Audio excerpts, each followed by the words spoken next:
اپنی نعمتوں کی شکر گزاری کرنے پر اور نعمتوں میں اضافہ فرماتا ہے۔ بندے جس قدر شکر بجا لاتے ہیں اللہ تبارک و تعالیٰ کے پاس محبوب و مقبول اسی لحاظ سے ہوتے جاتے ہیں۔ اللہ کو نعمتوں کی شکر گزاری بڑی پسند ہے، اس لیے حکم ہوتا ہے فاذکرونی اذکرکم واشکروا لی ولا تکفرون، تم مجھے یاد کرو، تم میرا ذکر کرو، میں تمہیں بلندیوں سے نوازوں گا، میں تمہیں یاد کروں گا، اور تم میرا شکر بجا لاؤ، میری ناشکری نہ کرو، ناشکر گزار نہ بنو۔ اور جو بندے اللہ کا ذکر کرتے ہیں اللہ انہیں بھی اپنی بارگاہ میں محبوبیت کی صنعت اور مقبولیت کی فضیلت عطا فرماتا ہے۔ اللہ کو یاد کرنے والوں پر اللہ کا خاص لطف و کرم ہوتا ہے، اور اس کی نعمتوں کی شکر گزاری کرنے والوں کو اللہ مزید نعمتوں سے سرفراز فرماتا ہے۔ یہ بھی اللہ کی نعمت ہی کی شکر گزاری ہے کہ ہم حبیب پاک علیہ السلام کی نسبت سے جو نعمت ایمان اور نعمت اسلام پائے ہیں، ان نعمتوں کی قدردانی کرتے ہوئے ان محسنین کو یاد کرتے ہیں جن کے وسیلے سے یہ نعمتیں ہم تک پہنچی، کیونکہ دین اسلام ہم تک جو پہنچا ہے اس میں جانباز صحابہ کی محنتیں شامل ہیں، جانثار شہداء کی محنتیں شامل ہیں، وفا شعار اہل بیت نبوت کی محنتیں شامل ہیں، اولیاء صلحاء کی محنتیں شامل ہیں۔ ان سب کی محنتوں سے یہ دین اپنی اصلی شکل میں امت کو ملا ہے، اور صبح قیامت تک اپنی اصلی شکل میں محفوظ رہے گا۔ ہر آنے والا اس نعمت و دولت سے مستفید ہوگا، مستفیض ہوگا، مستنیر ہوگا۔ اللہ رب العزت کا ارشاد مبارک ہے لئن شکرتم لازیدنکم ولئن کفرتم ان عذابی لشدید، اگر تم میری نعمتوں کی شکر گزاری کرو گے تو میں تمہارے لیے نعمتوں میں اور اضافہ فرماؤں گا، اور تم میری نعمتوں کی ناشکر گزاری کرو گے تو جان لو کہ میرا عذاب بڑا سخت ہے۔ تو نعمتوں کی شکر گزاری میں محسنوں کو یاد کرنا ہے، جن کے ذریعے سے دین پہنچا ہے ان کا تذکرہ کرنا ہے۔ اسی شکر و امتنان کے جذبے سے سرشار احساسات، واردات و کیفیات کے ماحول میں آج آپ اور ہم افضل البشر بعد الانبیاء بالتحقیق حضرت سیدنا ابو بکر صدیق رضی اللہ تعالیٰ عنہ کو یاد کر رہے ہیں۔ آپ کے تذکرے جمیل سے اپنے ذہنوں کو روشن اور منور کر رہے ہیں، آپ کی حسین یادوں سے اپنے دلوں کو گرما رہے ہیں، آپ کے مبارک مناقب و فضائل کے بیان سے اپنے عقیدوں کو جلا بخش رہے ہیں، آپ کے سیرت و کردار کے ذریعے سے اپنی زندگی میں روشنی لا رہے ہیں، اور اپنے کردار میں نکھار اور اپنے اخلاق میں سدھار لانے کی حد المقدور کوشش کر رہے ہیں۔ اس سلسلے میں منتظمین کو میں دلی مبارکباد پیش کرتا ہوں، اور شرکت کرنے والے قابل قدر سامعین کو بھی دلی مبارکباد پیش کرتا ہوں۔ اللہ تبارک و تعالیٰ آپ کے ہمارے جمع ہونے کو قبول فرمائے، اور جو اس میں ہمارے لیے ہدایت کا سامان ہے، نجات کا سرمایہ ہے، اس سے ہمیں وابستہ رکھے، اور صبح قیامت تک آنے والی نسلوں کو خیر و بھلائی کا پیغام پہنچاتے رہنے کی توفیق عطا فرمائے۔ عزیزان محترم، اللہ تبارک و تعالیٰ کا یہ فضل و کرم ہے کہ ہم عقیدوں کی حفاظت اور اعمال کی حفاظت کے لیے کچھ نہ کچھ محنتیں اپنے اپنے صلاحیتوں کے لحاظ سے کر رہے ہیں۔ اس میں جن نوجوانوں کی جو بھی محنتیں ہیں میں بڑی قدر کی نگاہوں سے دیکھتا ہوں، جن بزرگوں کی جو بھی اس میں کاوشیں ہیں میں ان کو قدر کی نگاہوں سے دیکھتا ہوں، اس لیے کہ اس دور پرفتن میں ایسے خدمات انجام دینے والوں کی حوصلہ افزائی کی ضرورت ہے۔ حضرت سیدنا صدیق اکبر رضی اللہ تعالیٰ عنہ کا تذکرہ جمیل اختصار کے ساتھ عرض کرنے کی سعادتیں حاصل کرنے چلا ہوں۔ نبی پاک علیہ السلام نے اپنے ایک صحابی، اپنے ایک ثناخواں، اپنے ایک نعت پڑھنے والے نعت گو شاعر سے ارشاد فرمایا تھا حل قلت فی ابی بکر شیئا، شاعر دربار رسالت کون ہیں؟ حضرت سیدنا حسان بن ثابت رضی اللہ تعالیٰ عنہ ہیں۔ ان سے رسول کریم علیہ السلام نے فرمایا، اے حسان، کیا تم نے میرے یار غار ابو بکر کے بارے میں بھی کچھ اشعار کہے ہیں؟ کیا تم نے ان کی بھی منقبت لکھی ہے؟ حضور علیہ السلام نے سوال کیا تو حضرت حسان بن ثابت نے عرض کیا کہ ہاں حضور، میں نے آپ کے یار غار، آپ کے رفیق خاص، آپ کے جانی سار اور آپ کے وفا شعار کے بارے میں اپنی محبتوں کا نذرانہ پیش کیا ہے۔ رسول کریم علیہ السلام نے فرمایا، پھر تو سناؤ، ہم بھی سننا چاہتے ہیں۔ قل وانا اسمع، اے حسان، تم میرے صدیق کے بارے میں جو کچھ اشعار لکھے ہو سناؤ، ہم سننا چاہتے ہیں۔ تو دوستو، اس کے ذریعے سے یہ حقیقت بھی واضح ہو گئی اور یہ عقیدت پر مہر بھی لگ گئی کہ شان صدیق اکبر کو سننا یہ مصطفیٰ کی سنت ہے، اور اشعار کی شکل میں سنانا یہ مصطفیٰ کے نعت خواں و ثنا خواں کی سنت ہے۔ دربار رسالت کے شاعر سنا رہے ہیں اور خود نبی رحمت علیہ السلام سن رہے ہیں، اور صحابہ کرام بھی حاضر ہیں۔ تو کیا عظیم مجلس ہوگی جس مجلس میں امام الانبیاء صلی اللہ علیہ وسلم جلوہ افروز ہے، سرپرستی فرما رہے ہیں، اور صحابہ کرام ہمتن گوش ہو کر سن رہے ہیں، اور ایک صحابی جلیل القدر شاعر دربار رسالت مآب حضرت حسان بن ثابت رضی اللہ عنہ اشعار پڑھ رہے ہیں، اور وہ اشعار پڑھتے پڑھتے اس شعر پر پہنچتے ہیں، وَكَانَ حِبَّ رَسُولِ اللَّهِ قَدْ عَلِمُوا خَيْرَ الْبَرِيَّةِ لَمْ يَعْدِلْ بِهِ رَجُلًا۔ حضرت حسان بن ثابت کی خوبیوں کو بیان کرتے جا رہے ہیں کہ کیا شان و شوکت والے ہیں، تقویٰ و طہارت کے پیکر ہیں، عدل و انصاف کے خوگر ہیں، بھلائیوں کے خوگر ہیں، عدل و انصاف کے پیکر ہیں، تقویٰ و طہارت کے مظہر ہیں، اور مخلوق میں بزرگ و برتر ہیں، مصطفیٰ علیہ السلام کے سچے اطاعت گزار اور پیروکار ہیں، حبیب پاک علیہ السلام سے تعلق اور عشق کی کیفیت کا یہ عالم ہے۔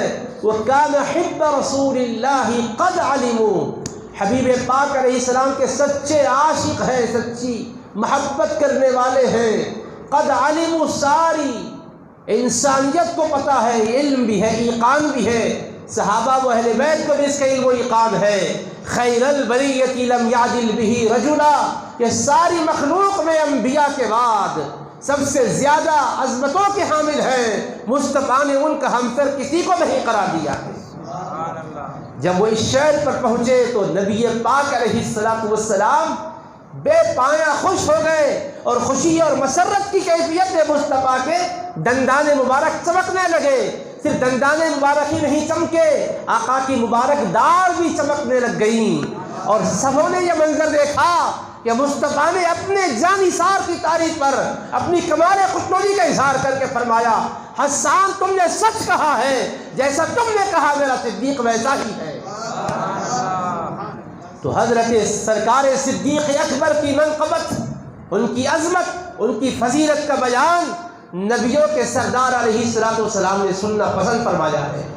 تو ان کی شان میں جب بھی خطبہ دیا جائے گا، جب بھی ان کی عظمتوں پر خطاب کیا جائے گا، جب بھی مقالہ پڑھا جائے گا، جب بھی رسالہ لکھا جائے گا، جب بھی کتابیں شائع کی جائیں گی، جب بھی نشریات کے ذریعے سے پیغامات پہنچائے جائیں گے، جب بھی اشعار کہے جائیں گے، جب بھی منقبتیں گنگنائی جائیں گی، ہمارا وجدان کہتا ہے گنبد خضرا کے تاجدار اپنی عنایات سے اس مجلس کو مالا مال کر دیں گے۔ اس لیے کہ حبیب نے خود فرمایا تھا، حسان تم نے کچھ اشعار میرے صدیق کے بارے میں بھی کہے ہیں، تو سناؤ اے حسان، ہم سننا چاہتے ہیں۔ حبیب پاک علیہ السلام کو آپ کا ذکر سننا پسند ہے۔ جب مصطفیٰ کا عاشق اس حقیقت کو جانتا ہے تو جس چیز کا سننا مصطفیٰ کو پسند ہے، عاشق مصطفیٰ کو بھی اس کا سننا پسند ہے، کیونکہ عاشق اپنے محبوب کی پسند ہی کو اپنی پسند بنا لیتا ہے، اور جس پر محبوب مسکراتے ہیں عاشق کے چہرے پر بھی مسکراہٹ آ جاتی ہے۔ جہاں حبیب پاک خوش ہوتے ہیں عاشق بھی خوش ہوتا ہے، اس لیے کہ مزاج عشق ہی یہی ہے کہ محبوب کی خوشی میں اپنی خوشی ہے، محبوب کی رضا میں اپنی رضا ہے، محبوب کے ساتھ تعلق یوں قائم ہو جاتا ہے کہ تو اپنی ہستی کو مٹا کر محبوب کی رضا میں فنا ہو جا، محبوب کی اطاعت کے ذریعے سے ان کی خوشنوئی کو حاصل کر لے، تیری دنیا بھی سنور جائے گی اور آخرت بھی نکھر جائے گی۔ عشق و محبت کا تقاضا یہ ہے کہ حبیب خوش ہوئے تو خوش ہونا سنت ہوا، حبیب سنے تو سننا سنت ہوا، حبیب نے سننے کا ارادہ فرمایا تو سننے کا دل میں ارادہ رکھنا، خواہش رکھنا، یہ مصطفیٰ کی سنت سے ثابت ہے۔ اور حضرت حسان بھی ثابت تھے، اس وقت اشعار نہیں لکھے، انہوں نے پہلے ہی اشعار لکھے جو اس وقت پڑھ کے سنائے۔ تو جس وقت اشعار لکھے تھے کس نے کہا تھا کہ صدیق کی شان میں اشعار لکھو؟ کسی نے کہا نہیں تھا، مگر قلب میں آیا کہ میں نعت مصطفیٰ کی لکھتا ہوں، یہ کیسی رات ہے کہ ذکر مصطفیٰ ہی کا کیا جائے۔ ارے وہ نعت مکمل ہوگی تب ہے جب مصطفیٰ کا بھی ذکر ہو، آل بیت مصطفیٰ کا بھی ذکر ہو، مصطفیٰ کا بھی ذکر ہو، اصحاب مصطفیٰ کا بھی ذکر ہو، مصطفیٰ کا ذکر ہو، مصطفیٰ کی محبوب ہستیوں کا ذکر ہو، حبیب کا ذکر ہو، مدینے کی پاکیزہ ہواؤں کا ذکر ہو، وہاں کے ذرات کا ذکر ہو، تو یہ کیسے ہو سکتا ہے؟ خاک مدینہ سے عشق رکھا جائے اور صدیق اکبر سے بے وفائی کی جائے، یہ ہو ہی نہیں سکتا۔ یہ عشق کا تقاضا ہے کہ وہ تو مدینے کی خاک کو بھی آنکھوں کا سرما بنانا چاہتا ہے، سجے مدینہ سے بھی تعلق جوڑنا چاہتا ہے۔ مصطفیٰ جس کو اپنے پہلوں میں آرام کرنے کی اجازت عطا کی ہے، ان سے عشق و محبت رکھنا، اس سے بڑھ کر انسان کو اللہ کا مقبول بناتا ہے، مصطفیٰ کے دربار کا محبوب بناتا ہے۔ اللہ کے حبیب علیہ السلام فرماتے، سناؤ اے حسان، ہم سننا چاہتے ہیں، اس لیے ذہن و دماغ کے دریچے کو وا کر دیجئے تاکہ مدینہ منورہ کی پاکیزہ ہوائیں مشام جان کو بھی معطر کریں، مشام ایمان کو بھی معطر کریں۔ دل کی کھڑکیوں کو، روشن دانیوں کو کھول دیجئے تاکہ وہاں کی نورانیت سے نہا خانے دل جگمگانے لگ جائے۔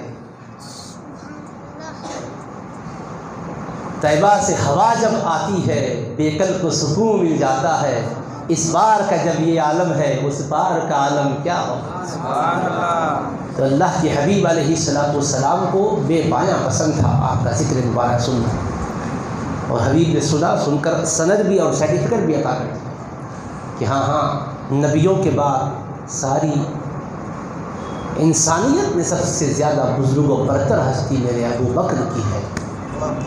اور اس حقیقت کو رسول کریم علیہ السلام نے اپنے ارشادات عالیہ کے ذریعے سے بھی واضح فرمایا تھا، ورنہ حضرت حسان بن ثابت کہاں سے یہ عقیدہ لاتے؟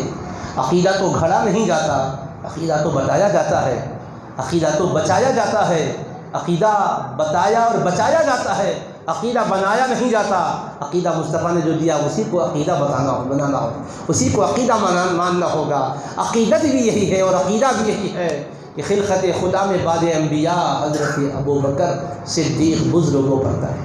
اور حبیب پاک نے کیسے فرمایا؟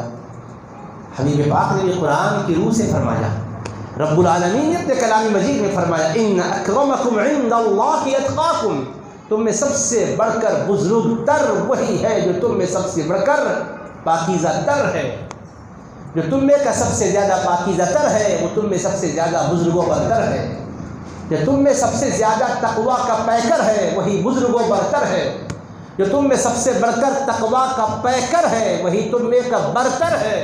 تو کون ہے برتر اور بزرگ؟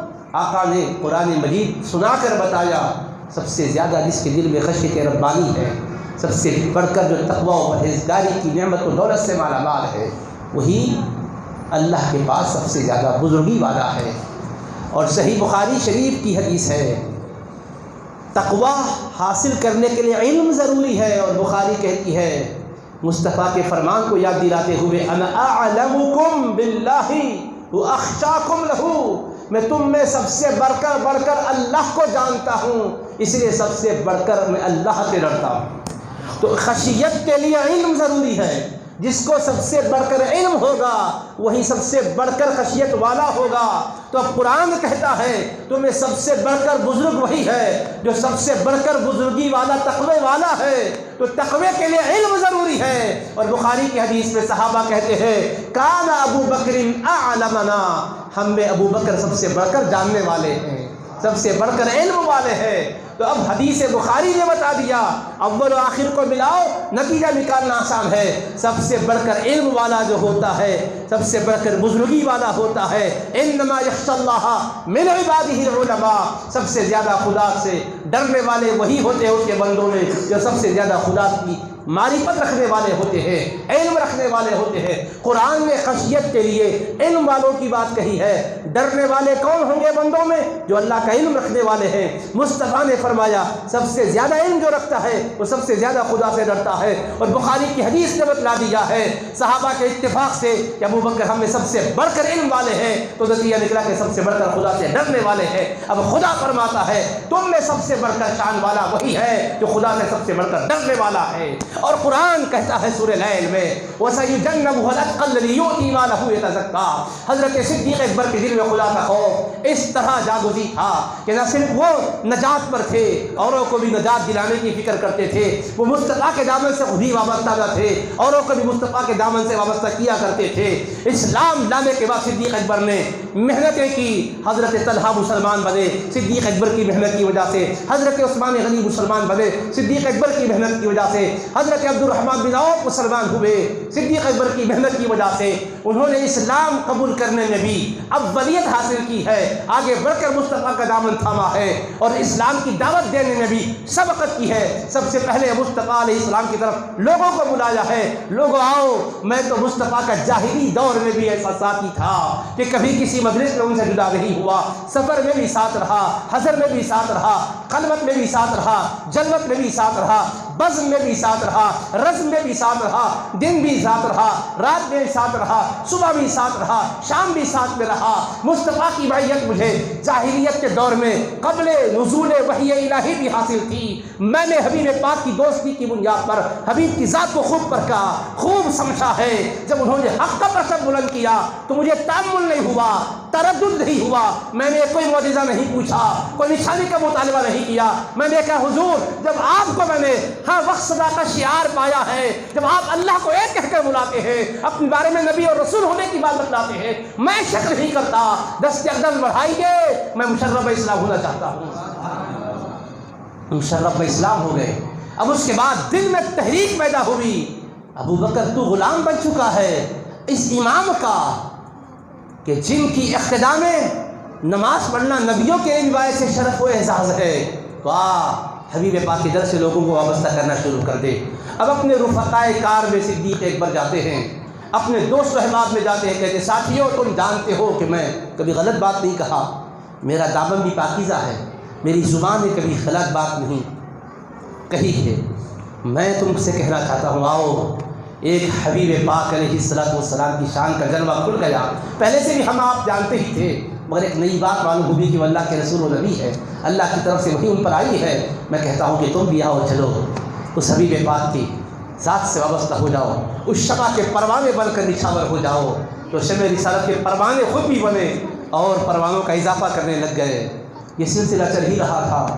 کچھ لوگ دین اسلام سے وابستہ ہونے کے بعد ظالم آقاؤں کے ظلم و ستم کا نشانہ بن چکے تھے، ظلم کے شکنجے میں کسے جا چکے تھے، ظلم کی زنجیروں میں جکڑے ہوئے تھے. حضرت ابوبکر صدیق نے دیکھا کہ یا رسول اللہ کہنے والے کرب میں مبتلا رہیں، قید اور مشکل میں رہیں، یہ عشق و محبت میرا گوارا نہیں کر سکتا. میں اپنے محبوب کے عاشقوں کے ساتھ ہمدردی کروں گا.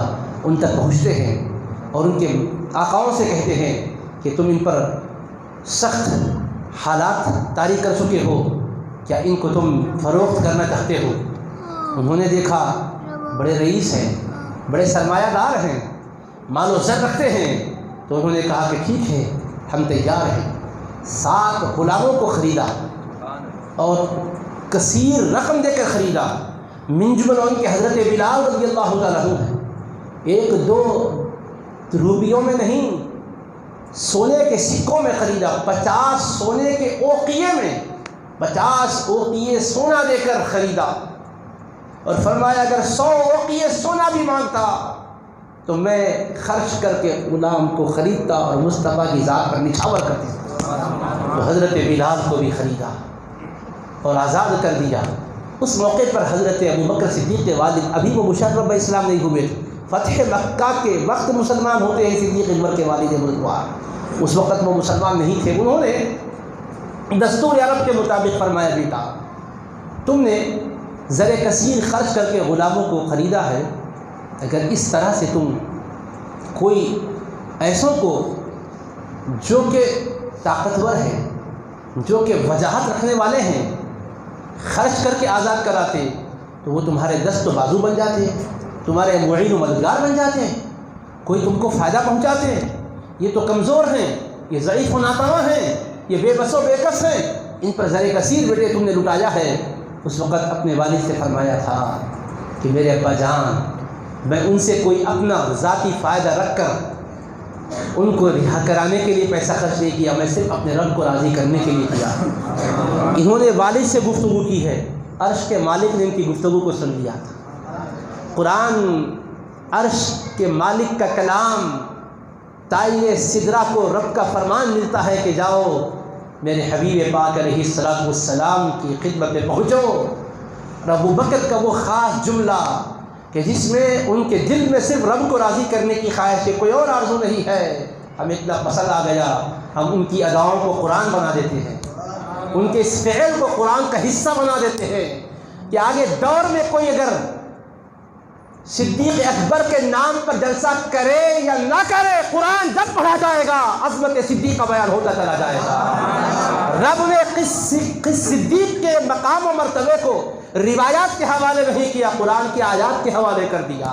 جب جب آیتیں پڑھی جائے گی، آیتوں کا مضمون سمجھنے کے لیے شان نزول کو پڑھنا پڑے گا کہ آیتیں کب نازل ہوئی، کیوں نازل ہوئی۔ جب شان نزول کو معلوم کیا جائے گا، صدیق اکبر کا مرتبہ بھی معلوم ہو جائے گا۔ واہ رے مقام صدیق، کہ عمل تم نے رب کی رضا کے لیے کیا، وہ رب نے تم کو مقام و مرتبہ ایسا دیا کہ تمہاری شان نے قرآن کو نازل کر دیا۔ فَأَنذَرْتُكُمْ نَارًا تَلَظَّىٰ لَا يَصْلَاهَا إِلَّا الْأَشْقَى الَّذِي كَذَّبَ وَتَوَلَّىٰ۔ اللہ فرما رہا، حبیب میرے بندوں کو بتلا دیجیے، میں یہ فرما رہا ہوں کہ میں دہکتی ہوئی آگ کے شعلوں سے تمہیں ڈرا رہا ہوں۔ اگر تم نے احکام اسلام کو قبول نہ کیا، حبیب پاک کے دامن سے تم نے وابستگی اختیار نہ کی، تو دہکتی ہوئی آگ کے شعلے میں جانا ہوگا۔ دہکتی ہوئی آگ کے شعلے تمہارا استقبال کریں گے، اور کیا ہوگا؟ لا يصلاها الا الاشقى الذي كذب وتولى، بدبخت جائے گا اس آگ میں جو جھٹلائے گا اور روح گردانی کر کے ہو جائے گا۔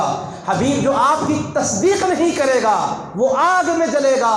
حبیب جو آپ سے رخ پھیر کر جائے گا، آپ کی طرف پیٹھ پھیرے گا اور چلا جائے گا، اسے جہنم رسید کر دوں گا۔ مگر مصطفیٰ جو آپ کی تصدیق کرنے والا ہوگا، جو آپ کی ذات کو قبلے کا بھی قبلہ سمجھنے والا ہوگا، وہ اپنے آپ کو آپ کے حوالے کر چکا ہوگا، اے میرے پیارے، وہ آگ میں نہیں جائے گا بلکہ اس آگ سے وہ بچایا جائے گا۔ کون؟ اب قرآن کا اسلوب دیکھو، وَسَيُجَنَّبُهَا الْأَتْقَى، سب سے بڑھ کر پرہیزگار جو ہوگا، ضرور بضرور اس آگ سے وہ دور رکھا جائے گا۔ الَّذِي يُؤْتِي مَالَهُ يَتَزَكَّىٰ، الاتقا، کون؟ سب سے بڑھ کر تقوی والا، جو اپنا مال خرچ کرتا ہے پاکیزہ بننے کے لیے، اپنا مال خرچ کرتا ہے اس لیے تاکہ دل میں مال کی محبت نہ رہے، دل کے اندر غنا پیدا ہو جائے، دل کے اندر سخاوت پیدا ہو جائے۔ ہاتھ کی سخاوت آسان ہے، دل کی سخاوت مشکل ہے۔ ہاتھ کچھ پیسے دیتا ہے، دل میں پھر بھی ملال رہتا ہے کہ جوش میں نے خرچ کر دیا، مجھے غور تو کرنا چاہیے تھا۔ مگر رب فرما رہا ہے نہیں، میرا ابو بکر جذبات کے ماحول میں خرچ کر کے بعد میں ملال نہیں کرتا، اس کے دل کو میں نے دیکھا ہے، دل میں پاکیزگی کا خیال ہے۔ مولا دنیا کی محبت کو میرے دل سے نکال دے، مال خرچ کرنے کے بعد ایک لمحے کے لیے بھی کبھی یہ خیال بھی نہ آئے کہ میں نے مال خرچ کیا ہے، خرچ کر کے بھول جاؤں، بس تیری رضا کے سوا مطلوب کچھ نہ رہے۔ وَمَا لِأَحَدٍ عِندَهُ مِن نِعْمَةٍ تُجْزَىٰ، اس کے اوپر کسی کا احسان نہیں ہے کہ اس کا بدلہ چکایا جائے۔ یہ جو کچھ خرچ کر رہا ہے، کیوں؟ إِلَّا ابْتِغَاءَ وَجْهِ رَبِّهِ الْأَعْلَىٰ، اپنے عظمت و بلندی والے رب کی رضا کی طلب میں اس نے یہ کیا ہے۔ اللہ فرما رہا ہے اس نے کیوں خرچ کیا ہے؟ رب کو راضی کرنے کے لیے خرچ کیا ہے، اور رب فرما رہا ہے وَلَسَوْفَ يَرْضَىٰ، اللہ پاک عنقریب ضرور اس سے راضی ہو جائے گا۔ نہ صرف اس سے راضی ہوگا، اس کو اتنا دے گا کہ یہ بھی رب سے راضی ہو جائے گا اس کی عطاؤں سے۔ تو اب دیکھو اس میں اللہ نے کیا بتلایا، الاتقا۔ ان آیتوں کی تفسیر میں نہیں جانا چاہتا، اس سے پہلے میں نے بہت مرتبہ بیان کیا تھا، لیکن میں یاد کرنا چاہتا ہوں الاتقا، سب سے بڑھ کر جو متقی ہے اس کو بچایا جائے گا۔ قرآن نے الاتقا کہہ کر یہاں کس کی طرف اشارہ کیا؟ تفسیروں کی کتابیں کھنگالو، صدیق اکبر کی ذات گرامی سارے مفسرین بالاتفاق فرماتے ہیں، تو اللہ پاک نے فرمایا الاتقا کو دور رکھا جائے گا، سب سے بڑھ کر تقوی والا۔ اب سب سے بڑھ کر تقوی والا کون ہوگا؟ جو سب سے بڑھ کر خدا کو جاننے والا ہوگا۔ سب سے بڑھ کر خدا کو جانے گا تو سب سے بڑھ کر خدا سے خوف بھی کرے گا، اور سب سے بڑھ کر خدا سے خوف کرنے والا سب سے زیادہ بزرگی پانے والا ہوگا۔ تو بخاری کی حدیث کو بھی لا لو، کانا ابو بکر اعلمنا، ابو بکر ہم میں سب سے بڑھ کر علم والے ہیں، تو سب سے بڑھ کر خدا سے ڈرنے والے ہیں۔ سورہ لیل میں آ چکا ہے اور سورہ حجرات میں ہے، جو سب سے بڑھ کر خدا سے ڈرنے والا ہے سب سے زیادہ بزرگی پانے والا ہے، سب سے زیادہ بلندی پانے والا ہے۔ تو صدیق اکبر تقوی کے پیکر، طہارت کے پیکر، علم و ہنر کے خوگر، اور فضل و کمال میں بزرگ و برتر، حضرت صدیق اکبر۔ تو حضرت صدیق اکبر رضی اللہ تعالیٰ عنہ کی یہ عظمت قرآن نے بتائی۔ تو قرآن سے مصطفیٰ کی حدیث وضاحت بن کر آتی ہے، قرآن کے مضمون کی، قرآن کی مصطفیٰ کی حدیثوں سے تشریح و توضیح ہوتی ہے۔ اب مصطفیٰ علیہ السلام کیا فرماتے سن لو، میرے آقا نے فرمایا، صحیح بخاری شریف میں حدیث پاک ہے، حضرت ابو سعید خدری رضی اللہ عنہ راوی ہیں، ارشاد مصطفیٰ ہوتا ہے، ان من امن الناس علی فی صحبتہ و مالہ ابو بکر۔ آقا فرماتے ہیں لوگوں سنو اس حقیقت کو کہ تمام لوگوں میں سب سے زیادہ اپنی خدمت کے ذریعے سے، اپنا وقت خرچ کر کے، اپنا مال خرچ کر کے میرے ساتھ اچھا سلوک کرنے والے ابو بکر ہیں۔ تمام انسانوں میں سب نے میرے ساتھ محبت کا اظہار کیا، سارے میرے جانثار و عاشق اور محب ہیں، لیکن میری نگاہ اس حقیقت کا مشاہدہ کی ہے کہ تمام لوگوں میں سب سے بڑھ کر اپنی صحبت کے ذریعے اور خدمت کے ذریعے، اپنا مال نچھاور کرنے کے ذریعے، جانثاری کے ذریعے سلوک کرنے والی ہستی کا نام ابو بکر ہے۔ میرے آقا آگے فرماتے ہیں، لو اتخذت خلیلا غیر ربی، لو اتخذت غیر ربی خلیلا لاتخذت ابا بکر خلیلا۔ اگر میں اپنے رب کے سوا کسی کو خلیل بناتا تو ابو بکر کو اپنا خلیل بناتا۔ خلیل کے معنی ایک تو دوست کے آتے ہیں، لیکن عربی میں ہر دوست کو خلیل نہیں کہتے، خلیل اس دوست کو کہتے ہیں جس کی محبت رگو پے میں رچ بس جائے ہے، جس کی محبت دل میں ایسے جاگزی ہو، رگو ریشے میں ایسے پیوست ہو جائے کہ اس کی محبت کرنے والے کے ظاہر و باطن پر یوں چھا جائے کہ کسی اور کی جگہ بھی نہ رہے۔ میرے آقا فرماتے ہیں ایسا میرا خلیل صرف میرا رب جلیل ہے، اس کے سوا اس شان کا میرا کوئی خلیل نہیں ہے۔ لیکن لوگوں مخلوق میں اگر یہ درجہ میں کسی اور کو دیا ہوتا تو میری نظر صرف ابو بکر کا جلوہ دیکھ رہی ہے، ابو بکر کی ہستی میری نظر میں ہے کہ یہ درجہ میں ان کو دیتا تھا۔ لیکن اسلام کی اخوت، اسلام کی مودت یہی بزرگ و برتری کے لیے کافی ہے۔ میرا رب میرا خلیل ہے اور میں نے اس کو اپنا خلیل بنایا ہے۔ تو کیا سمجھے بات؟ حبیب پاک ارشاد فرما رہے ہیں کہ میں بے پناہ محبت کرنے والا اپنے رب سے، کہ جس رب کی محبت میرے ظاہر و باطن پر چھائی ہوئی ہے، جس رب کی محبت میرے قلب کے ہر حصے پر چھائی ہوئی ہے، میں اپنے قلب کے جس گوشے کو دیکھتا ہوں محبت خدا سے لبریز پاتا ہوں، اللہ کی محبت سے اس کو مملو پاتا ہوں۔ میں یہ مقام کہ دل میں کسی کی خلت اس طرح پیوست ہو جائے کہ اور کوئی جگہ نہ رہے، یہ درجہ اگر کسی کو دیتا اللہ کے سوا تو کس کو یہ درجہ دیتا؟ یہ روایت کوئی ضعیف نہیں ہے، صحیح بخاری میں ہے یہ روایت، ابو بکر کو یہ درجہ دیتا۔ تو کتنا حضور پاک علیہ السلام نے پیار کیا، فرمایا کیوں؟ یہ صلہ محبت کا صلہ محبت سے دیا جاتا ہے۔ انہوں نے بھی اپنی محبت کا یہ صلہ دیا کہ میں نے جھانک کر دیکھا صدیق کے دل میں میرے سوا کوئی نظر نہیں آیا، میں نے صبح شام دن رات خلوت جلوت ہر گھڑی میں دیکھا میرے ابو بکر کو، سب کو نچھاور کر کے، پھر میں نے دیکھا کہ نچھاور کرنے کے بعد دل کا حال کیا ہے، کوئی اور دل میں نہیں ہے، صرف میں ہی دل میں بسا ہوا۔ تو جس نے اپنے دل میں مجھے یوں بسایا ہے، تقاضۂ محبت یہ ہے، ہر جزاء الاحسان الا الاحسان، کہ حسن محبت کا بدلہ حسن محبت سے دیا جائے۔ اس درجے میں میں محبت ان کی دل میں رکھتا تھا کہ پیوست ہو جائے، ظاہر و باطن پر چھا جائے، مگر یہ درجہ نبی کے پاس رب کی ذات کا ہے، اس لیے میرا وہ خلیل ہے۔ اگر میں اس کے علاوہ بھی کسی اور کو خلیل بناتا تو ابو بکر کو میں خلیل بناتا۔ سمجھے بات کو؟ ابو بکر کو خلیل بناتا۔ اب ذرا یہاں رک جاؤ، ٹھہر جاؤ۔ اللہ نے قرآن میں کہا فرمایا واتخذ اللہ ابراہیم خلیلا، اور اللہ نے ابراہیم کو خلیل بنایا، اللہ نے ابراہیم کو دوست بنایا۔ اب حضرت ابراہیم کس کے خلیل؟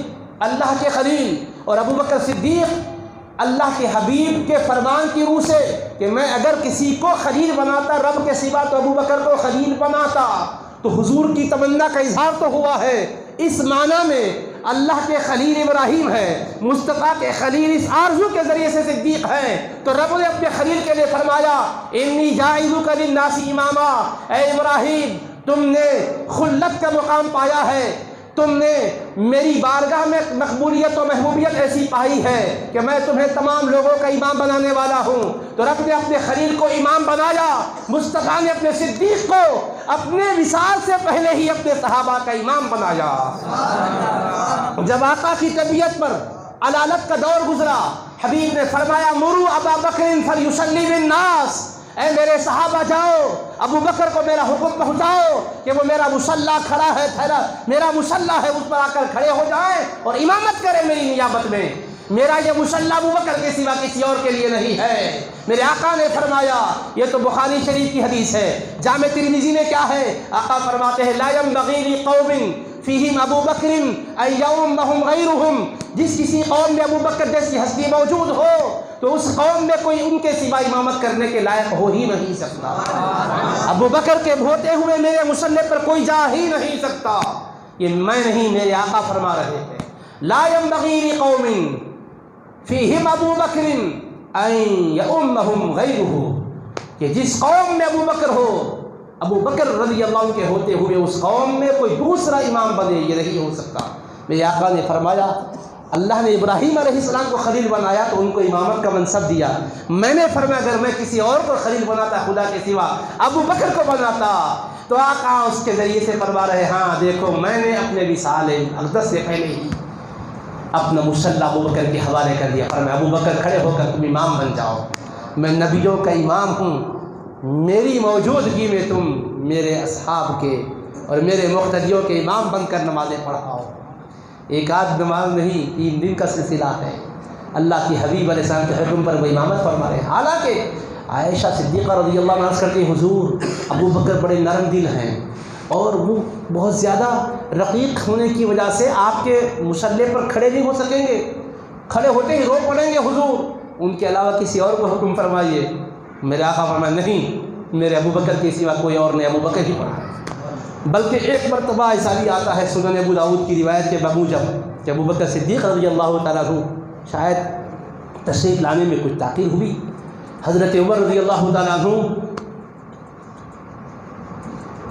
مقتدیوں سے فرمانے لگے صفحے درست کر لو، تکبیر کی آواز آنے لگی، حبیب پاک علیہ السلام حجر اقدس میں ہیں، آقا کے مرض وصال کے ایام چل رہے ہیں، رسول پاک علیہ السلام کی مقدس کانوں میں آواز گونجی کہ اب تکبیر کہنے والے ابو بکر نظر نہیں ہیں، ابو بکر کی آواز نہیں آ رہی ہے، حضرت ابو بکر صدیق کی نہیں بلکہ حضرت عمر کی آواز آ رہی ہے۔ رسول پاک علیہ السلام فوراً تیزی کے ساتھ حجر اقدس کے دروازے کے پاس آئے اور فرمایا لا لا لا، نہیں عمر، نہیں تم آگے نہ بڑھو، ابو بکر کے ہوتے ہوئے کوئی آگے نہ بڑھے، میں صرف ابو بکر کو یہ اعزاز بخش رہا ہوں کہ میرے وصال سے پہلے میرا مصلی صرف ابو بکر کو ججتا ہے، کسی اور کو نہیں۔ ابو بکر ہی کھڑے ہو کر نماز پڑھائے۔ یہ ادھوری بات نہیں ہے، یہ ناقص اور ضعیف بات نہیں ہے، اللہ کے حبیب کا انتخاب ہے۔ رسول پاک علیہ السلام نے فرمایا ابو بکر آپ آگے بڑھ کر پڑھاؤ، فرمایا نہیں عمر نہیں، کوئی اور نہیں، آئے گی باری سب کی، باری پر باری آئے گی، اب نہیں، اب تو باری اس کی ہے، اب تو میرے یار غار کی باری ہے، ان کے بعد پھر آئے گی باری، پھر آئے گی باری، پھر آئے گی باری، اس طرح فیض ہوگا جاری۔ اللہ اکبر اللہ اکبر۔ تو کیا ارشاد ہوا کہ جس قوم میں ابو بکر ہو اس قوم میں ان کے سوا کوئی اور امامت نہ کرائے، مطلب یہ ہوا۔ اب سیدی محدث دکن رحمۃ اللہ تعالی علیہ اس حدیث کی شرح کرتے ہوئے لکھتے ہیں قال الشیخ فی اللمعات، حضرت شیخ عبدالحق محدث دہلوی رحمۃ اللہ علیہ نے لمعات میں فرمایا ہے اس میں اس بات کی دلیل ہے کہ حضرت ابوبکر صدیق دین کے اندر بھی سب سے بڑھ کر صاحب فضل و کمال ہے۔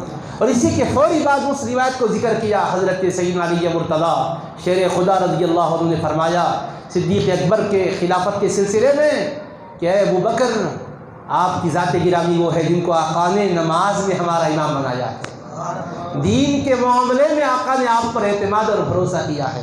حضور جن پر دین کے معاملے میں اعتماد و بھروسہ کریں، ہم امور انتظامی میں ان پر بھروسہ نہ کریں، یہ کیسے ہو سکتا ہے؟ تو لہٰذا ہم اپنے دنیاوی امور میں بھی انتظام خلافت کو قبول کر لیتے ہیں، اس لیے کہ آقا نے دین کے معاملے میں آپ کو ہمارا امام بنایا۔ حالانکہ نماز دین کا ستون ہے، اس عظیم مسئلے میں امام بنا دیا تو پھر کس کی مجال کے حضور جس کو آگے بڑھائے اس کو کوئی دوسرا پیچھے کر سکے؟ نہیں ہو سکتا۔ تو اسی بات کے ساتھ آپ نے اس بات کو بیان کر دیا تو حدیث پاک کے ذریعے سے کیا ثابت ہو گیا کہ صدیق اکبر رضی اللہ تعالیٰ عنہ نہایت کی شان و عظمت کی حامل ہستی ہیں، اور حبیب پاک نے فرمایا سب سے بڑھ کر میرے ساتھ سلوک کرنے والے خدمت گزاری کے ذریعے مال نچھاور کرنے کے ذریعے ابوبکر ہے۔ اور میرے آقا نے فرمایا ما نفعنی مال احد قط ما نفعنی مال ابی بکر، کسی کے مال نے مجھ کو اتنا فائدہ نہیں پہنچایا جتنا ابوبکر صدیق کے مال نے فائدہ پہنچایا ہے۔ اللہ کے حبیب فرما رہے ہیں مال تو اوروں نے بھی خرچ کیا مگر ابوبکر کے مال نے جو نفع پہنچایا ہے کسی کے مال نے اتنا نفع نہیں پہنچایا، بلکہ میرے آقا نے فرمایا وما لأحد عندنا ید الا قد کافیناہ او کما قال، جس کسی نے ہم پر کوئی بھی معاونت کے ذریعے تعاون کے ذریعے حسن سلوک کیا ہے ہم نے اس کو بدلہ چکا دیا ہے، جس نے بھی تعاون کیا ہم نے بدلہ دے دیا، سوائے ابوبکر صدیق کے فإن له عندنا یدا، ان کا ہمارے ساتھ ایک ایسا سلوک ہے، ان کی خدمتوں کا ایسا تسلسل ہے کہ اس کا بدلہ ادا نہ ہو سکا، کل قیامت کا دن ہوگا، رب اپنے دستے کرم سے ابوبکر کو بدلہ دے گا، اے ابوبکر میرے مصطفیٰ پر جان نچھاور کرنے والے، مال نچھاور کرنے والے، بدلہ تجھ کو میں اپنی شام قریبی سے دے رہا ہوں، میں دینے والا تو لینے والا، مصطفیٰ دلانے والا، تو لیتا جا میں دیتا جاؤں گا۔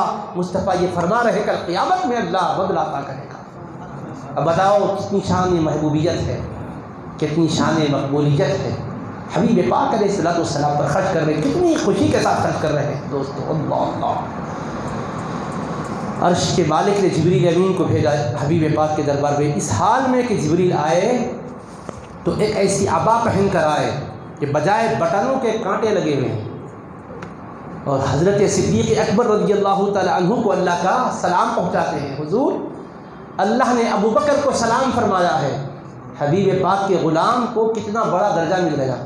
اللہ نے فرمایا جبریل جاؤ مصطفیٰ کی بارگاہ میں اور حبیب کے واسطے سے صدیق کو میرا سلام پہنچاؤ، اور ان سے پوچھو کہ کیا وہ اس حال میں رب سے راضی ہیں یا نہیں، کیونکہ حضرت صدیق اکبر نے اپنا مال خرچ کیا تھا، گھر کا سارا اثاثہ پیش کر دیا تھا۔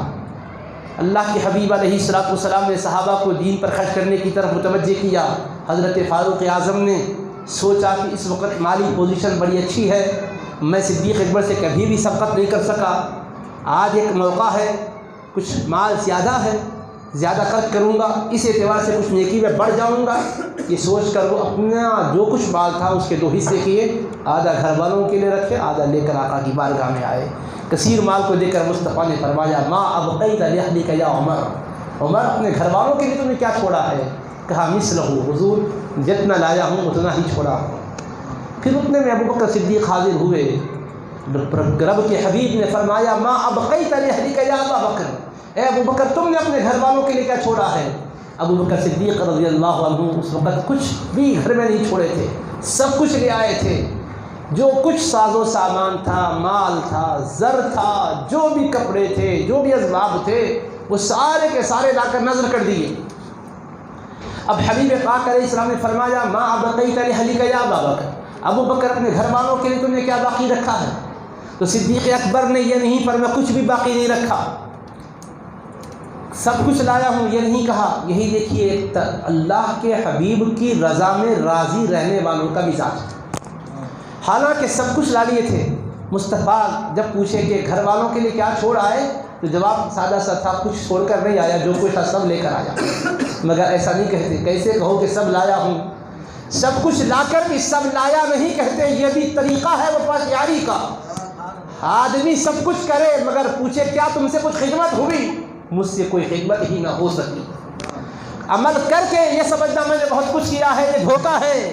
ہم گناہ کر کے بھی شرمندہ نہیں، کیا تھے وہ لوگ کہ گناہ بھی نہ کیا اور پشیمان رہے، کہ گناہ نہ کر کے پشیمان رہتے تھے، اور تقوی و طہارت کا پیکر رہتے ہوئے سمجھتے تھے کہ ہم معصیت شیار ہیں، ہم گناہگار ہیں۔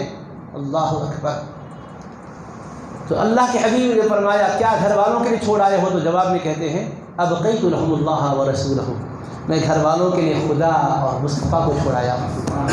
شاعر مشرق نے کہا پروانے کو چراغ ہے، بلبل کو پھول بس، صدیق کے لیے ہے خدا کا رسول بس۔ کہا حضور پروانے کو چراغ کی ضرورت ہے، بلبل کو پھول کی ضرورت ہے، صدیق کو صرف مصطفیٰ کی ضرورت ہے۔ میں نے خدا کے رسول کو گھر میں چھوڑا ہے، حالانکہ رسول سامنے ہے، فرماتے کہ میں نے اللہ اس کے رسول کو چھوڑا ہے۔ گھر والوں کے لیے اللہ ہے، اس کا رسول ہے، یعنی حضور یہ سب کچھ خرچ کر کے صرف میں آپ کی رضا کو دیکھتا ہوں، مصطفیٰ آپ مسکراتے ہیں اور آپ خوش ہو جاتے ہیں، تو بس سب کچھ مل گیا۔ اب حال یہ تھا کہ آئے تھے تو کیا تھے، عبا پہنے ہوئے ہیں، گنڈیاں تک نہیں ہیں، کانٹے لگے ہوئے ہیں۔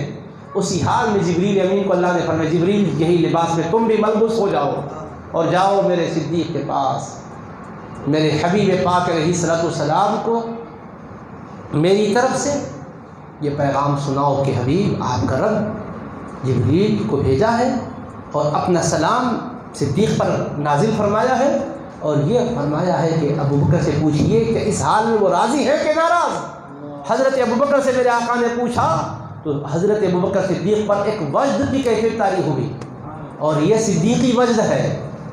قلب کی کیفیت میں کیا تغیر آیا ہوگا کہ یہاں پر حال یہ ہے کہ زخموں پہ زخم کھائے جا، جانا سے لو لگائے جا، لبوں کو سی آہ نہ کر، عشق ہے یہ دل لگی نہیں، کھال کھنچتی ہے کٹتی ہے گردن، عشق کرنا تماشا نہیں ہے۔ تو اس کیفیت میں حضرت صدیق ہیں کہ سب کچھ قربان کیے، ماتھے پر شکن بھی نہیں آیا جناب، بڑی خوشی کی کیفیت میں آئے، اور اللہ کے حبیب کو ان کا حال معلوم، اللہ کو معلوم، مگر آپ کو ہم کو بتلا رہا ہے سوال جواب کے ذریعے سے کہ مقام صدیقی دیکھو، ان کی ادا پر عرش کے مالک کو پیار آ گیا، جبریل کو بھیجا جاؤ میرا سلام میرے مصطفیٰ کے ذریعے سے صدیق تک پہنچاؤ اور پوچھو کہ اے صدیق اس پر خوش ہو کے نہیں، رب سے راضی ہو کے نہیں۔ جب آقا کی بارگاہ سے ان کو یہ خبر ملی کہ اللہ فرما رہا ہے ابو بکر تم راضی ہو کے نہیں، کہتے میں اپنے رب سے ناراض ہو بھی کیسے سکتا ہوں، اب میں راضی ہوں، نہیں کہا انا عن ربی راض، انا عن ربی راض، انا عن ربی راض، 3 بار اس جملے کو دہرایا۔ وجد کی کیفیت تھی ایسا وجد کہ جس میں بدن کا تحرک نہیں تھا، مگر لب صدیقی جنبش کر رہے تھے، مسلسل لفظ ادا ہو رہے تھے، میں رب سے راضی ہوں، میں رب سے راضی ہوں، میں رب سے راضی ہوں۔ میرا وجدان کہتا ہے کہ ایک ایک کلمے پر ایک ایک منزل قرب کی حاصل کر رہے تھے۔ انا عن ربی راض، یہ علم تھا، علم الیقین، انا عن ربی راض کہا، عین الیقین ہو رہا تھا، حق الیقین ہو رہا تھا، انا عن ربی راض کہا، عین الیقین کی منزل ہے، یعنی صرف مراقبہ تھا، لیکن جیسا کہا انا عن ربی راض، حجابات اٹھ گئے، مصطفیٰ کے صدقے میں مشاہدہ ہونے لگ گیا، میں رب کی بارگاہ میں ناراض ہو کیسے سکتا ہوں، میں رب سے راضی ہوں، میں رب سے راضی ہوں، میں رب سے راضی ہوں۔ بلکہ یوں کہنے دیجئے پہلے مراقبہ اسماء و صفات ہو رہا تھا، دوسرے میں مراقبہ ذات ہوا، تیسرے میں مشاہدہ رب ذوالجلال ہوا، اس کی عظمتوں کا، اس کی حکمتوں کا جلوہ کھل گیا، اور صدیق اکبر کا قلب ان کے لطائف جاری ہو گئے، لطیف قلب بھی چمکنے لگ گیا، لطیف روح بھی جگمگانے لگ گیا، لطیف سر بھی منور ہو گیا، لطیف خفی بھی چمکنے لگ گیا، لطیف اخفا بھی روشن ہو گیا، لطیف قالب بھی روشن ہو گیا، ہر لطیفہ جگمگانے لگ گیا، اخفا اور خفی اور قلب و روح و سر اور قالب سب جگہ ایک عجیب کیفیت ہے، لطیف روح بھی چمکنے لگ گیا۔ اس کیف کے عالم میں کہا میں رب سے راضی ہوں، میں رب سے راضی ہوں۔ پردے اٹھ رہے تھے، جلوے کھل رہے تھے، اور رب نے فرمایا دیکھو جبرائیل یہ بھی کہہ دو کہ جبرائیل کا یہ جو لباس ہے یہ صدیق کی مطابقت میں لباس ہے، بلکہ جبرائیل خود میں نے ہی نہیں پہنا ہے بلکہ مصطفیٰ جتنے عالم بالا میں فرشتے ہیں ان مقربین سے بھی رب نے فرمایا ہے اے نورانی فرشتوں تمہارے لیے یہ لباس ظاہر کی ضرورت نہیں ہے، مگر آج صدیق کو میں نے قرب کا ایک مقام دے دیا ہے، وہ جو کانٹوں کو لگا کر عبا پہنا ہے وہ میں نے قرب کی خلاف پہنا دی ہے، میں نے کرامت کا تاج پہنایا ہے، میں نے افضلیت کا مقام بخش دیا ہے۔ یہ منزل ہے کہ ادھر مرشید گرامی جلوگر ہے، ادھر مرید سامنے حاضر ہے، سب کچھ لٹا کر کہتا ہے اب قیت لہم اللہ و رسولہ، میں نے گھر والوں کے لیے اللہ اس کے رسول کو چھوڑا ہے۔ تو گویا صدیق کا یہ جملہ بتا رہا ہے مصطفیٰ آپ کی تابعداری کی وجہ سے، ذکر و اذکار کی وجہ سے، آپ کی تجلیات کی وجہ سے، آپ کی توجہات کی وجہ سے، آپ کی عنایات کی وجہ سے قلب چمک گیا، گھر میں کوئی چیز تو نظر نہیں آ رہی تھی، سب کو جھاڑو دے دیا، جھاڑو پھیر دیا، مگر دیکھتا ہوں تو مصطفیٰ کا جلوہ ہے، گھر بھر کے نظر آ رہا ہے، رب کی عنایتوں سے گھر بھرا ہوا ہے۔ کیسے کہوں کچھ نہیں ہے، کہا اللہ بھی ہے مصطفیٰ بھی ہے، جب خدا اور مصطفیٰ ہے تو میں کیا کہوں کہ کوئی چیز نہیں ہے۔ کس چیز کی کمی ہے مولا تیری گلی میں، کس چیز کی کمی ہے مولا تیری گلی میں، دنیا تیری گلی میں، عقبہ تیری گلی میں، سورج تجلیوں کا ہر دم چمک رہا ہے، دیکھا نہیں کسی دن سایہ تیری گلی میں، دیکھا نہیں کسی دن سایہ تیری گلی میں، ہے فیض کی تجلی گہری اندھیریوں میں، بکتا ہے رات ہی کو سودا تیری گلی میں، بکتا ہے رات ہی کو سودا تیری گلی میں۔ نعرے تکبیر، نعرے رسالت، فیضان ابوبکر صدیق۔ تو صدیق اکبر رضی اللہ عنہ نے جب اس کیفیت کا اظہار کیا، حبیب پاک علیہ السلام نے فرمایا ابوبکر جس لباس کو تم نے پہنا ہے جبریل بھی اسی لباس میں آئے تھے اور ملائکہ کو یہی لباس پہنایا، تو سب کچھ خرچ کر رہے ہیں، اور رب کے حبیب فرماتے ہیں جس نے بھی ہمارے ساتھ سلوک کیا ہم نے بدلہ چکا دیا، لیکن ابوبکر کا ایک ایسا ہمارے ساتھ سلوک ہے ہم نے بدلہ اس کا نہیں دیا، ہم نے کہا مولا تو دینا۔ اچھا کیا حضور نہیں دے سکتے تھے؟ اگر کوئی سمجھتا ہے کہ حضور نہیں دے سکتے یہ بہت بڑی بے وفائی کی بات ہوگی۔ حضور کیسے بدلہ نہیں دے سکتے صاحب؟ حضور سب کچھ دے رہے ہیں مگر ایک بدلے کو موقوف کر رہے ہیں بدلے کے دن کے لیے، وہ مالک یوم الدین، بدلے کے دن یہ بدلہ وہ مالک دے گا، اور اس کا بھی کیا مضمون ہے خدا جانے۔ لیکن میں بھی اس موقع پر میرے پیر و مرشد کی توجہ سے ایک بات آپ کی خدمت میں رکھنا چاہوں گا۔ ایک حدیث پاک کا سہارا لیتے ہوئے میرے آقا نے فرمایا ابوبکر اللہ بروز محشر سب پر اپنی تجلی فرمائے گا، لیکن جب بات تمہاری آئے گی تو تجلی خاص فرمائے گا تم پر۔ خدا جانے مصطفیٰ جانے وہ راز کیا ہے، لیکن اس بات سے سمجھ میں آتا ہے کہ بدلہ چکانے کی بات آئی تو جنت کے ذریعے سے بھی بدلہ چکایا جا سکتا تھا، مگر جنت تو اوروں کو بھی مل رہی ہے، جنت کے اعلیٰ مرتبے اوروں کے لیے بھی ہے، جنت میں سب کچھ ہے، لیکن یہ تجلی رب کی بات ہے۔ للذین احسنوا الحسنی وزیادہ، جنہوں نے اخلاص کی زندگی گزاری، احسان کی منزل سے جو ہمکنار ہوئے ان کے لیے جنت تو ہے اور اس پر اضافہ بھی ہے۔ وہ اضافہ کیا ہے؟ رب کا دیدار ہوگا، ہر مومن کو رب کا دیدار ہوگا، ہر جنتی کو رب کا دیدار ہوگا، مگر سب کے ایمان میں درجہ ایک نہیں ہے، جس کا جیسا درجہ ایمان کا ہوگا اس اعتبار سے دیدار ہوگا۔ اے صدیق اکبر آپ کے ایمان کے لیے تو مصطفیٰ نے فرمایا لو وزینا ایمان ابی بکر بایمان اہل الارض لرجح بہم او کما قال علیہ الصلوۃ والسلام، اگر تمام اہل زمین کے ایمان کو، تمام ایمانداروں کے ایمان کو ایک پلے میں رکھا جائے، صدیق اکبر کے ایمان کو ایک پلے میں رکھا جائے تو ابوبکر صدیق کے ایمان کا پلہ بھاری اور وزندار ہو جائے گا۔ اللہ کے حبیب علیہ الصلوۃ والسلام نے ان کے ایمان کی شان بیان کی ہے تو ہر مومن کو ان کی شان، ان کے ایمان کی شان کے لحاظ سے نوازا جائے گا۔ صدیق اکبر کا ایمان سب سے وزندار، سب سے اس ایمان کا پلہ بھاری ہوگا تو عطا بھی اسی شان سے ہوگی۔ عزیزان محترم، بہرحال حضرت صدیق اکبر کے مقام و مرتبے، ان کی شان و عظمت کے حوالے سے جو کچھ بھی ہم کہیں گے ہم کو پھر یہی کہنا پڑے گا یہ قصہ لطیف ابھی نہ تمام ہے، جو کچھ بیان ہوا وہ آغاز باب تھا۔ وآخر دعوانا الحمد للہ رب العالمین۔ اللہ اکبر۔